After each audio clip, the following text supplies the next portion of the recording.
What's up everybody? Welcome back for another video. Today I'm going to work on installing a heat and air unit in my lower garage here. This area that I refer to as my lower garage is where I do all of the race truck work at typically.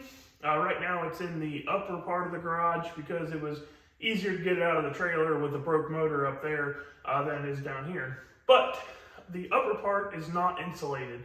The lower part down here is. And so it gets really cold in the winter up there. And in the past, I have a wood burning stove. When we bought the house, the garage already had that. That works pretty good for the winter time. I'm pretty sensitive to dry air. I get a lot of nosebleeds with the wood burn stove. I have to put a lot of water on it and to kind of put some moisture in the air. And then in the summertime here in Kentucky, it gets very humid, gets very hot. So wanted a heat and air unit so I can kind of work on the stuff in a little bit more comfortable environment. And I know that heat and air units are something that a lot of guys with garages are interested in. So I figured that maybe you guys will find it helpful as to what all goes into installing a heat and air unit in your shop. So my particular space down here, it's just under 1,000 square foot. It's about 28 by 32 is the size of this down here. It's not extremely tall. It's only about 12 foot tall on the tall side. And with the way the garage is designed, it's about 8 foot tall on the short side. So not a huge area to heat and cool. And this is the size of a shop that I feel like a lot of guys have. So I went a little bit overkill on the unit. After I build the stand for it, we'll go out there and talk about the unit a little bit, but it's a 4-ton Goodman heat and air unit, and a 4-ton heat and air is good for quite a bit larger than this space here.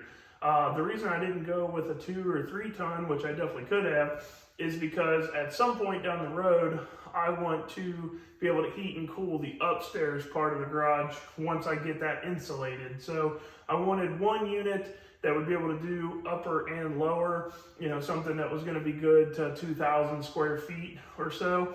And so it's a buy once, cry once type of situation. But if you have a garage that's around this size, you definitely do not need a 4-ton. You could get away with something quite a bit smaller. I've even seen guys with a shop around this size get away with just a really good window unit if you're looking for air conditioning. The heat part of it, it depends on your climate. Here in Kentucky, it does get pretty cold in the winter. It's nothing like it would be in, you know, the northwest part of the country or anything like that, but it does get pretty cold. So that's where electric normal heating units, they're probably not going to do a good enough job. So it really depends on the climate that you live in as to what you need. But what I have will do more than good enough job, hopefully. So the first thing to do when you have a heat and air unit is you have to get it mounted outside to the wall in some fashion. Now, the way that you're going to mount this is totally going to depend on your type of building. My dad has a similar heat and air unit at his body shop, but he has a concrete footer that runs up about 3 foot all the way around his building. So he was able to basically just make a little steel structure and anchor it directly to the concrete wall. That's probably the easiest way to do it. This is like most people's shops or garages. It's a stick-built building, so it's 2x4 metal sheeting on the outside and then plywood on the inside here. So we have to mount it a little bit more complicated just to make sure that it's strong enough. Those units are pretty heavy. They're a couple 100 pounds. And you know, you don't want them to sag and have deflection as the building ages and everything goes on. So you want to make sure that, you know, we do a good job anchoring this thing to the wall. Initially, I had considered just pouring a concrete pad outside that the unit would sit on, and then I could just make a stand that would, you know, attach anchor to the concrete. The problem with that is that the concrete is going to float as it gets hot and cold and through the years. So you would have to anchor it to the concrete floor here already existing, which you can do, you know, but then I'd have to do a little bit of, you know, a little bit of excavation work by hand, and I'd have to anchor into this concrete, and it was just really more work than it's worth. At that point, I could just build a nice little stand setup that bolts to the wall here. So first thing that I'm going to do And in my case, it's really simple, is locate where this thing's framed out, how it's studded out, so I can kind of get an idea of what I'm gonna do. So because this is just a plywood building here, it's pretty easy for me. I can see where they seam the plywood together. I can see where they've got the longitudinal boards running. So what I'm going to do is I'm going to start by actually cutting out this piece of wood right here, and I'm going to try to save this so that way we can repurpose it. But just below this header board, or whatever you want to call this, I'm not a construction expert by any means. I work on race trucks and transmissions, not houses. But I'm going to cut it out right here below this board, peel this off, and then that'll give me access to what's underneath it here, and then I can kind of get a good game plan together as to what's going to be the best way to start building the stand to anchor the AC unit to the wall. So I'm going to get out my saw, get this cut out, and then we'll see what we got in here.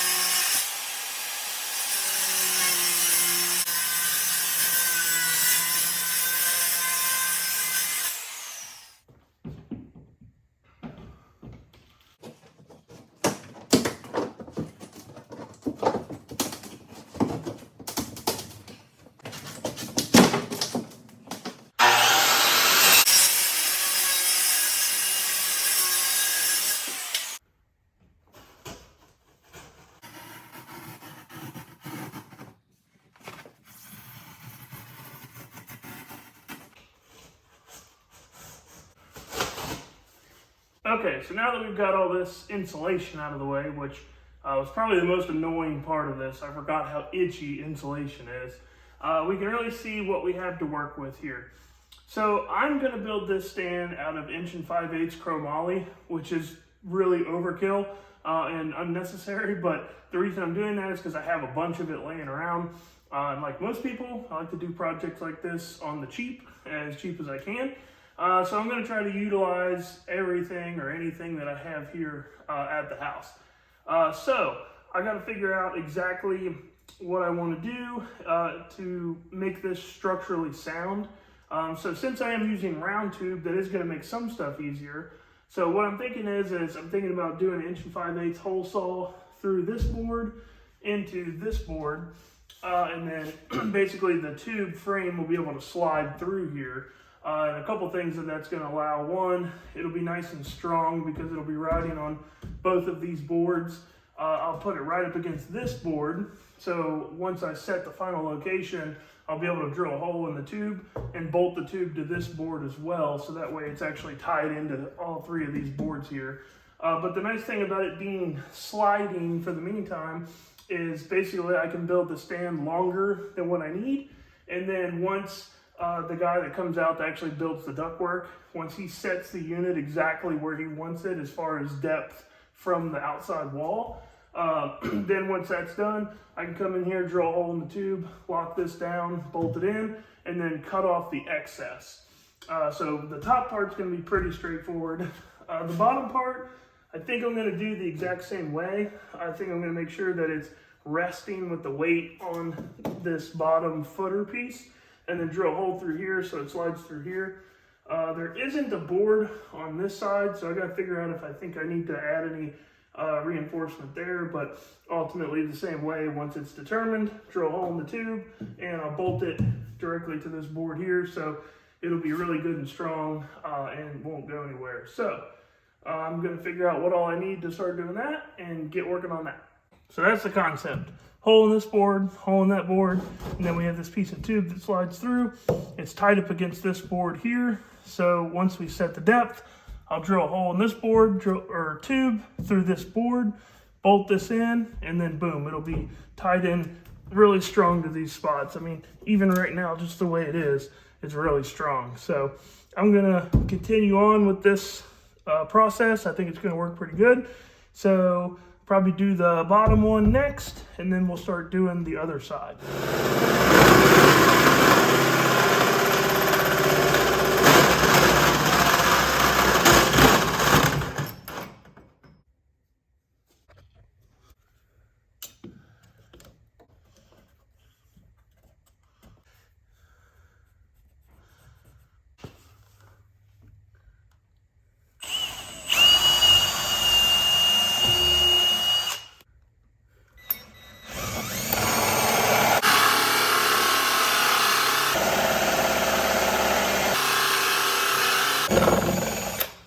So it looks like that's going to work out pretty nice too. Same concept as up here. It's up tight against this board, pass through here gets its strength. And now since this is resting on this bottom board, this is really going to be taking a lot, if not most of the load. So it's nice that it's on that board. And then just like the top one, when it's all done, I'll come in here and poke a hole in this, put a bolt through this to this board, and it'll be good and strong, good to go. So now I just got to repeat this on the next side. I got to figure out some spacing to see exactly what I want to do, but basically just do this process 100% over again. Okay, so we've got all of our holes drilled. These tubes are just temporary tubes. I was just basically using them for test fitting as I was going with it. So the next step is going to be to cut the tubes to length so we can actually start building the stand. I had to do a lot of measurement on the actual unit itself to get a spacing width that was not going to be too narrow, to hold the weight, still have the good weight capacity, but also not be too wide, because the way that my building is built, we have very little tolerance on where the vents have to go without getting in here and doing some major work, cutting out header boards and adding new boards. So pretty much had to go right here to make it work with the unit.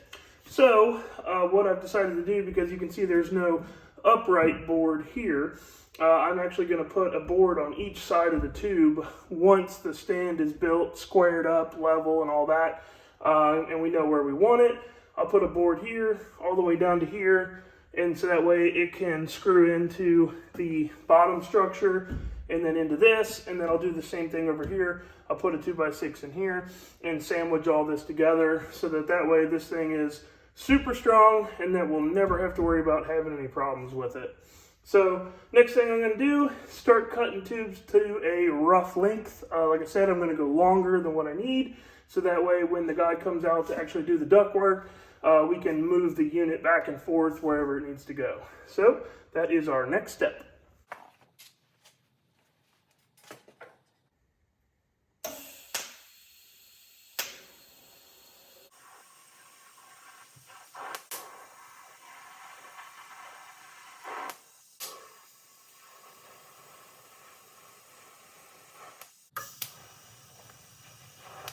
So this is really my first time using this Arc Captain welder here that they sent me to test out.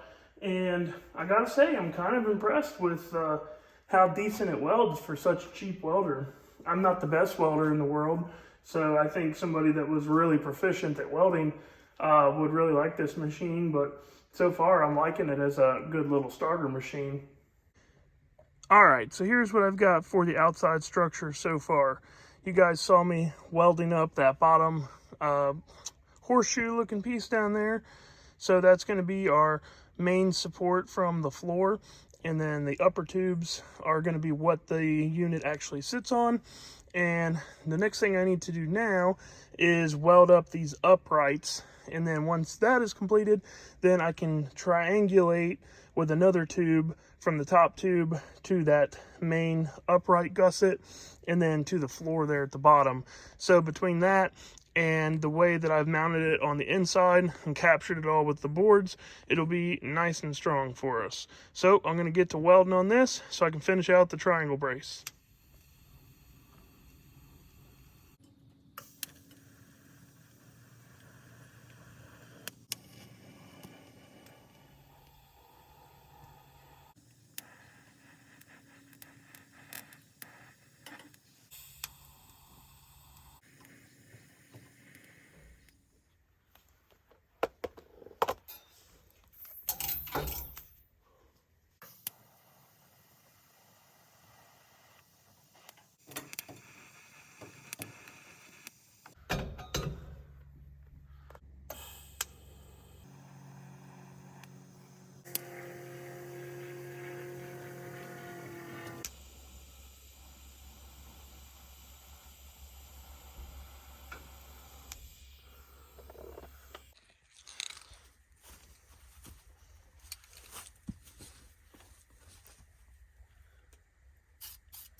So I just barely beat the daylight to get the paint work done. So as you can see, I added that triangle piece that you watched there in the video. So now this thing is really strong. The triangulation in that makes it really strong out here on the ends, so we won't have any problems. You can see I did a little bit smaller tube diameter there, and that's really because it didn't really need much. So there really wasn't a sense in putting a big, 1 5/8 tube on it when I could just put a little 3/4 inch tube and that'd do the job. So I think it turned out pretty good. It definitely looks like it's built by a race car guy, but that's all for that one. So that's ready to go now. So the next step will be tomorrow, because I'm pretty much out of daylight tonight. We will get the AC unit put on the stand, and then I'll give you guys a rundown of the unit. So before we go outside to talk about the unit, I just want to show you guys how I finished out the inside structure here, which really this is just as important as the whole stand that I built, because it's only as strong as what you attach it to. So like I talked about, I put a board in between the tubes on each side. Over here, I actually added a whole separate board, just kind of like this one, this vertical one. So they're all sandwiched in, 3 2x6s. 3 2x6s. They're all screwed together, all screwed to the board on the bottom, screwed to the board on the top. And then, like I said, I drilled a 1/2 inch hole all the way through the boards in the tube and bolted a 1/2 inch bolt in it. So that way the unit can't try to pivot out. So basically when you put the weight on it, it's trying to pull this away from the wall. So it's trying to slide the tube out of the holes here in the boards. So bolting that in keeps it from being able to sag and pull away. So just repeated the same process over here on this side. And then I didn't have to do that on the bottom, because the bottom's doing the opposite effect. It's trying to push in. So all I'll have to do is trim up these tubes. And then once I'm done with that, that board will go back over here on the wall, and then that'll kind of help support it, keep it from wanting to push the bottom tubes inwards. So that's a little rundown on the inner mount there. I'm not saying that this is the best way to do it. Like I said in the beginning of this video, I'm not a carpenter. This is just the way that made sense to me, and so far it's looking like it's working out really good. So we'll just leave this all exposed until we do the ductwork side of it. So that's pretty much all for the inside of it now. So let's go out and talk about the unit. So as you can see, I've got the unit sitting up on the stand. Worked out really nice and square, good and strong. Really happy with the way that all turned out. So this is a 4-ton Goodman heat and air unit. There's no propane. It's all electric with this. So it does require 220 to run off of. I have a 100 amp circuit here for the garage, so that's plenty enough for this unit and still be able to run a welder and such. If you have a 50 amp service, you could still run this, but the problem is when you try to run a welder and whatnot, you're gonna have to turn your heat or air off. With the 100 amp service that I have, I'll be able to run this and still pretty much do whatever I want to do here. So the unit is pretty big. To give you guys a size comparison here, I'll step all the way back out so you can see how big it is in comparison with the garage there. So if size is a concern for you, if you live somewhere that's HOA or anything like that, maybe the 4-ton isn't your best option. Maybe you'd be better off with a 2 or 3-ton depending on your size. But I'm not super concerned with the way that it looks. I'm more concerned with the way that it performs. I don't know a lot about heat and air units, so I'm not going to sit here and act like I do, but a friend of my dad's who does heat and air for a living says that these Goodman units are the ones that you want. So I guess I won't know until we put it to the test and see, but this guy does heat and air for a living, so I imagine that he knows better than anybody. But that's a basic rundown of the unit. It's about 48 inches long. It's about 4 foot long, and it's about 30 inches deep, and then about 32 inches tall. So that kind of gives you a size comparison if that's something that you're interested, that you're in the market for. Here's some more information on the unit if you guys are super heat and air savvy and you want to know some specifics on it. You can pause the video here and check out both of these descriptions here if there's any information in there that you guys think that you need. So that's pretty much a wrap for part one of the heat and air install. Like I said earlier in the video, our family friend is going to come out and he's actually going to do the duct work and wire it in. Honestly, at this point, the way I have it set up and everything, I could easily do the duct work myself, but it just really doesn't make sense when I can have a professional do it that does it all the time.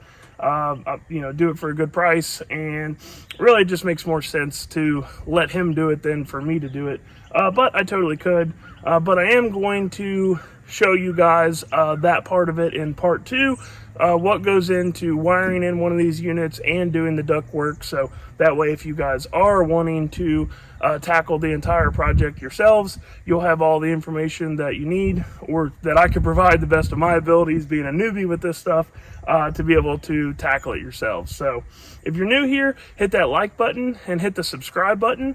The subscribe button is going to keep you notified anytime I'm posting new content. So if you guys are liking what you're seeing, make sure you do that. The like button helps me get the video out to more people. And like always, guys, I appreciate you watching, and we'll see you on the next one.